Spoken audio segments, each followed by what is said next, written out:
Okay, welcome back to Inuyasha Anime Review, Part 22. This will be the fourth and final film of the series, Fire on Mystic Island. Yep, I say it's the last one because there were no other films released after this one. I was curious of why in the world it was because I love these movies. Yeah, because I took it off the library and I'm wondering okay, we have 4 movies and we don't have any other ones? Seriously? Yeah, as far as I know, there was no other films released, and this movie was released, believe it or not, in Japan, just a few short days after the final episode of the season 6 aired. Yep, and this was the only thing that was released between the final act. Yeah, the only things. Yep, the only things. If you're curious about the runtime of this movie is only an hour and 27 minutes, and I'm like, damn, that's really short for a movie. Because if you think of anime movies nowadays, usually they're about hour 40 minutes. Bless you! Yeah, usually about hour 40 minutes tops. Or at least close to about 2 hours. This one was pretty quick. It was pretty fast paced, but not too fast per se. Yeah, this is also the last time you get a chance to hear the original voice actors for Kagome. Why? And there's a very simple reason for that. The actress retired. Yep. And also, thanks to this movie, this is also the final time you hear Shishimaru's original voice actor, because apparently the guy got too busy to do final act, and apparently they replaced 2 other actors in. I'm going to talk more about this. Now, Kaede and Kohaku don't appear in this movie, but I forgot to mention this. The final episode of season 6 is the last time you get a chance to see Kohaku's. Well, technically, it was the second voice actor because he replaced the original one. Yeah, so Kohaku went through 3 different voice actors. As far as I know, in the case of Kokome's voice actor, at least she had a good reason why. She retired. Shishimaru's voice actor got too busy. And it was kind of the same thing with Kohaku's voice actor. Also got busy. They also replaced Kaede's voice actor for some reason. Yeah, I have no idea why. It was also rumored Moroku's voice actor was replaced. But not really, no. The information I've read, his voice actor being pretty much the same. Yeah, but Kagome, Shishimaru, this one was the last time we get a chance to hear their original voice actor because they're done after this. Yep. That's simple. Now here's the thing about apparently the voice cast is Canadian. Yeah, which is quite interesting because they mentioned these people who do us wait, Viz Media is an American-based company, as far as, and all these actors are Canadian. Okay, fine. Oh, and by the way, Kagome's voice actor is currently 50. I'm not joking about that. Her original voice actress was 50. Is currently 50 right now. And the final act, of course, aired back in 2009. Well, probably in 2010. Yeah, dub aired probably about 10 years ago. So she must have been 40 when she retired. Which, okay, I've heard of a couple voice actors who actually are still voicing people in their 40s, like Lucia Christian, for example. She's 46 and she still voices people. Megan Hagen, the one who's known voicing Rangiku from Bleach, Mai Valentine from Yu-Gi-Oh, she's still voice acting. She's still acting, doing voiceovers, and she's 50. Yeah, she's freaking 50. Yeah, a lot of our voice actors I've seen basically are in their 40s or 50s, and it's still going strong. Yep. But in the case of this movie, what's the story of this movie? Well, there's a flashback of Inuyasha and Kikyo, and from what I can tell, this is set before Inuyasha, before Naraku was supposedly killed. Before Naraku killed Kikyo in the flashback. It's implied this flashback is canon to the series because the boat they're on, it looks like it's the same. It looks like the same boat that was used in the flashbacks. Yeah, it looks like the same boat. They go to Mystic Island to try to freeze people, and apparently Kikyo's blood was taken from her. A small chunk of her blood. Yeah, the reason for this was to make a clone. Let me repeat that. A clone. Or at least a copy. Why? Never explained until toward the end of the movie of why in the world this is. And it's so dumb. and I'll get to it. Now, even though this movie is set after the events of the series, well, you can kind of say chronologically it's set after the events of season 6. But the thing is, there's no like here's kind of the thing. The first three films had a narration to explain the premise of the series. This is the first and only film that did not have that thing mentioned in the movie, which I kind of thought that was strange Viz Media to do. I mean, they did it for the first three films, but yet they knew for this film for some strange reason. I have no idea why. Yeah, and so yeah, play this. The main Inuyasha gang, which means simply Inuyasha, Kagome, Shippo, Moroku, Songo, and Kilala, and along with Shishimaru, these characters are the only people who do anything. Kikyo is in the movie. She shows up for 2 really quick scenes, and that's it. She does basically nothing to plot, except basically something later on in the movie. Yeah, she's very basically not worth mentioning exactly. Her presence affects all. And why in the movie if you're gonna do anything with it's almost this thing they've done with the character. Shishimaru gets something to do, but he's one character who gets a good amount of screen in the movie. He doesn't do very much. He fights one person twice. And apparently he had visited the island 50 years prior to this story, and he's got this mysterious mark on his back. Somehow, it's not like, okay, apparently he was given to him by the red hair one. Yeah, they explain these 4 war gods. Okay, they basically the 4 demons. Full-blooded demons, mind you. And they came to the island for reasons. It's not thoroughly explained. Yeah, the villain's motivation, basically, their plot is very minimal at best. Just basically regaining their power. Okay. But what was the whole purpose coming to this island for? Yeah, as far as I know, they never explained that in the movie at all. Also, one thing you mentioned, aside from the fact Naraku was not mentioned again, yeah, it's like, if Naraku shows up, they'll mention him. If he doesn't, don't bother mention him at all. I guess that's probably what the dub basically was doing. I, of course, have never seen the sub-first movie. They may have mentioned Naraku, but this movie didn't. I mean, the Wind Turtle does make an appearance a few times.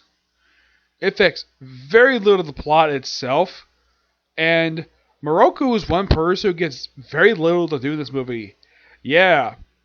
Kagome, who is the lead character of this movie, lead female lead of the series, and she doesn't get much to do in this movie. Yeah, at least Inuyasha's got a connection to these people, which is quite surprising. Now, normally, these people, now in the first and third film, the bad guys are simply like old enemies of Inuyasha's father. These guys have got almost nothing to do with his father at all. They reference him once. They may have fought him, but they're not old enemies of his. Yeah, their connection to Inuyasha's father is pretty much like minor at best. Yeah, unlike the first and third film. Yeah. So mostly these guys have more connection to Inuyasha than basically Inuyasha's father, which is actually a change. Okay, fine. And he's got this mysterious Marcus back. Something that was never mentioned in the series at all. The fact he had this damn mark.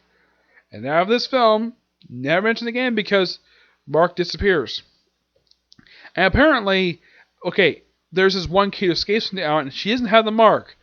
All the rest of these kids do. And all these kids are half demons. Yeah. Here's something unusual with these half demons. Why is it that, here's something though, Inuyasha and one little girl, if they're half demon, they get bleach white hair. These characters have got like green, like normal hair. I'm like, isn't there a premise for half demons to have white hair? Why are these all different colors for? Yeah, it's like this movie, people who made the animation probably forgot that little factoid That or they probably want these characters uniquely different. Aside from the fact that they're half demons, there's barely anything these characters are like. You don't really show who their parents are. Yeah, because apparently the war gods killed everyone in this island except for this small handful of kids. Okay. Yeah, apparently the parents are actually the fireflies now, which that was yeah. How they become fireflies? They go into a cauldron. I'm like, wait a minute. People go into a cauldron to burn. I'm like, this sounds very familiar. This sounds something out of the frickin' Bible. Yes, I've heard about this. Basically, of three people, Israelites who are thrown into this cauldron to supposedly, basically, this giant furnace supposedly burn to death. And this is, of course, according to the story. And they're saved by God's representative, implied to be Jesus, and they're perfectly fine. Yeah. Though in the case of this movie, at least they have Inuyasha going along with the eldest of the children. Now, it's explained the reason why they have. Now, here's the thing. Apparently, the war gods, their jewels were taken away from them. Okay, then why does it look like a halftime? They actually have the jewels in the forehead. Maybe it's continuity here. I have no idea. Maybe they're just basically shapes. Yeah, the whole thing with their jewels in their foreheads, that is just not thoroughly explained properly. It's like, okay. And by the way, the main villain of the movie, Inuyasha fights him twice, like 3 times. Fights in a flashback, fights when he's come to the island, which pretty much ends with him, ends with him basically just leaving because he doesn't feel like fighting. And the 3rd time, he beat him. So it's like, first 2, he basically won via forfeit because he just didn't really care continue the battle. And what happened with the other ones? Well, one who looks like a woman who actually is a guy. This one's taken out by Shishimaru. And he only fought Shishimaru twice. First time in the flashback.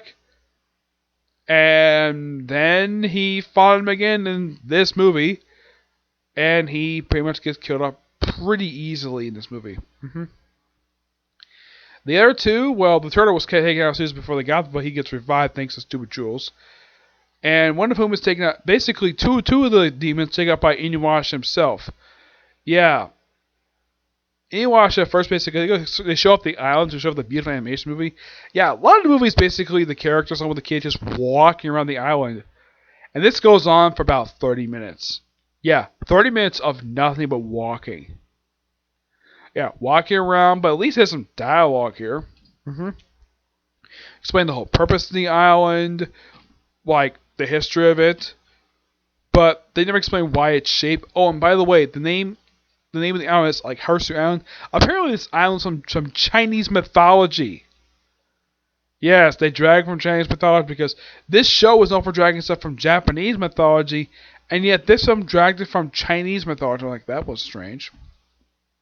Yeah, they did the same thing for the second movie as well, where they dragged something from Chinese mythology. So that was based on an actual book. Yep. Let's see, what else? Yeah, and then they get to this cauldron, which apparently the oldest girl basically try to go inside when Inuyasha falls in the way, and of course he's of course protected by. Of course, they mentioned that the reason why he doesn't burn to it because he's wearing the robe of the fire rat, which. Okay, that's actually quite interesting, using something from the actual show itself to explain why he doesn't burn to death. Why the little girl does get burned to death, my only guess because Inuyasha is protecting with basically surrounding himself his whole body around her because she's a little girl. Of course, not doing anything appropriate. Also, here's something interesting though. This is the first Inuyasha is ever seen hitting a woman in the series. First time in the franchise, he has these 2 little boys frequently. The whole movie. It's a recurring gag. How many times he get bopped in the head? And the eldest of the girls, she's something Inuyasha's like, so he just bops her in the head. Kagome doesn't like that very much. Shoji tells him to sit as a punishment for hitting a girl. Yeah, she may allow him to get away with hitting like little boys, like bopping them in the head, but little girl, yeah, that's a no-no from Kagome's perspective. Yeah. As far as I know, he never hits her again, but he does continue to hit the 2 little boys frequently. Like, he must have hit him, like, in one scene, him, like, 3 times. Oh my gosh. Heck, even Shippo gets hit by him more than once. Because usually this happens, like, once in each of the movies. This movie, Shippo got hit in the head, like, 3 times by Inuyasha. Surprisingly, though, here's the thing. Moroku is engaged to Sango, but apparently Sango doesn't like him groping her butt, despite the fact they're in love with each other. Yeah, I think the reason why they threw that in is because that's what happened in the series. Anytime that Moroku stroked her butt, that would happen. That's my only guess. Is that was just a gag through the series because they just felt like it. Now here's kind of the strange thing. Aside from mentioning about the cloth, there's nothing else in the series mentions this movie. Oh. Well, they do have Inuyasha use the wind scar. They met the barrage, which something he did have. It was introduced in the in the 6th season show. Surprisingly, he does use the backlash wave. Yeah, I'm like, okay, you use wind scar and Emet barrage, but you don't use the backlash wave, or you even use the red Tensaiga. Yeah, I'm like, your Tensaiga can turn to this thing, but you don't bother to use it.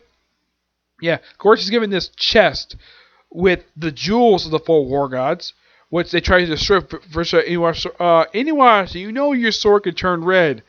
Did the people who wrote this movie forget that? Yeah, they must have forgotten because he tries with his sword, does nothing, and they try to have Kagome up. Apparently, somehow, when the college was destroyed thanks to Inuyasha's escape from it, apparently it broke her bow and her arrows. Which is something that apparently never happened in this series before. And in case you're wondering, did this happen in any of the previous movies? No, it never did. This is the first and only time this has happened. Also, Kagome got her bike back. Somehow. Despite the fact apparently she lost in the series. That was never thoroughly explained.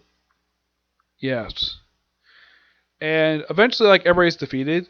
And of course, they have like a combination of like, okay, we had to do one last fight, have all 4 villains basically just combined together to form this monster. And for some reason, the movie decides to start using Godzilla music for some reason, but it's a good reason because it's kind of like a giant monster. Inuyasha beats it pretty easily thanks to the combination of his sword and a sacred art given to her by the kids who just happened to find it. I think this is supposed to be the priest. Now, they mention there's a priestess who live in the island who was apparently killed by them and thrown in this cauldron. Okay, fine. And then the island was destroyed, and then the kids just go off traveling, and that's basically it at the end of the post credits. Yeah, I thought it was interesting that they got a chance to the characters from by the beach, and Toshiro does reunite with Jack and the Red, characters who only made 2 appearances in the movie, and they amounted to jack frickin' squat in the movie. I like the previous movie, Jock actually did something. He actually participated in the plot, he took out he took some enemy soldiers, that was really cool for him. This movie, he does nothing. He's just there, just a fan service, him and Ren. It's like, hello, we're here. You won't see me again for about an hour, like toward the end of the movie. Yeah. Ren, of course, adorable little girl, gets wasted, gets nothing to do. I mean, the last movie at least had a reason for her not to participate in the fighting, or at least do anything. Yeah, that's something interesting about Ren. She appears in all 4 movies, with the exception of the second one. She appears in the first, third, and fourth film. But in all the films, she does nothing. Yeah. Yeah, but not much else to say about this movie. It's good. I love the action sequence in this movie. The only problem with the movie is, surprisingly, the villains are pretty weak. Yes, I don't care for these villains.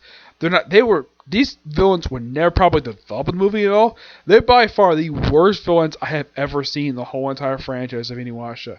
Yeah, they're just that damn bad. Oh my gosh. I have never seen villains. I mean, appearance-wise, they look fantastic, and the voice actors, I think they did a pretty good job. Their leaders sound like Johnny on Bosch, and I look up, it's not Johnny on Bosch, it's somebody else. Despite the fact this guy sounds almost exactly like Johnny on Bosch. Yeah. But not much else to say this movie.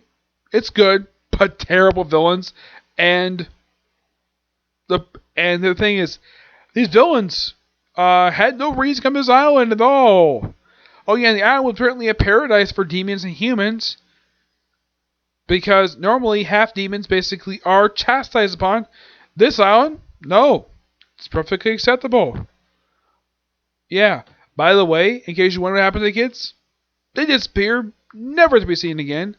They disappear and never mentioned in the whole series. They appear for this one movie, and that's the last see of the characters. Yep. Oh yeah, and they have a couple points. Now, Moroku's his win total. Now, okay, what about the Kikyo stuff? Well, she's there just to show up, like, see the island, and of course she's in a flashback. Then she takes her copy, which Inuyasha briefly fights. And that's really it. The copy is only there just to open a box. That's it. Because of Kiko's spiritual powers. Yeah. I'm like, that's a waste of a character just to open something. I'm thinking though, like, does it sound very familiar? Yes, it's happened with Soul Eater as well. You bring a cool character in, and you have him unlock a door. That's it. Just unlock a door. It's kind of similar here, where you bring in the clone of Kikyo, and her purpose is to open a box and briefly fight Inuyasha. That's it. Yeah, that's basically it. Yeah, so not much to say in the movie. Yeah, by far of the 4 movies, I would say this one's probably the weakest one of the series. Yeah, especially since a lot of the characters don't get much of anything. I mean, the only character that's a lot to do in the movie is Inuyasha. Yeah, and that's a shame. The main character, the main title character, gets more to do than the female lead in the series, or any of the supporting cast. Shippo will at least do something. At least get to do a little bit in the movie. But yeah, not much else to say this movie. It's okay, but the weakest of all 4 movies. Okay, so that's it for this particular review. My next review is a review of news chapter Baruto. But before I close this video, I have an announcement about today about My Hero Academia, the anime we were supposed to do today. It's not going to happen today due to the fact that the thing has been delayed because of this stupid virus. Yep, that's been delayed till next week. Yeah, apparently certain stuff basically is going to be delayed. So yeah, we're going to have, hopefully the episode will release next week, along with probably episode 85. Probably we're going to get a double episode next week, okay? Yeah, but expect a review of My Hero Academia tomorrow, reviewing News Chapter Manga. Yep. And yeah, definitely case close today. And I'll definitely get back to Inuyasha today, at the finish case close, to start final act. And I might get through a handful of episodes of that today, okay? But see you next video. Bye.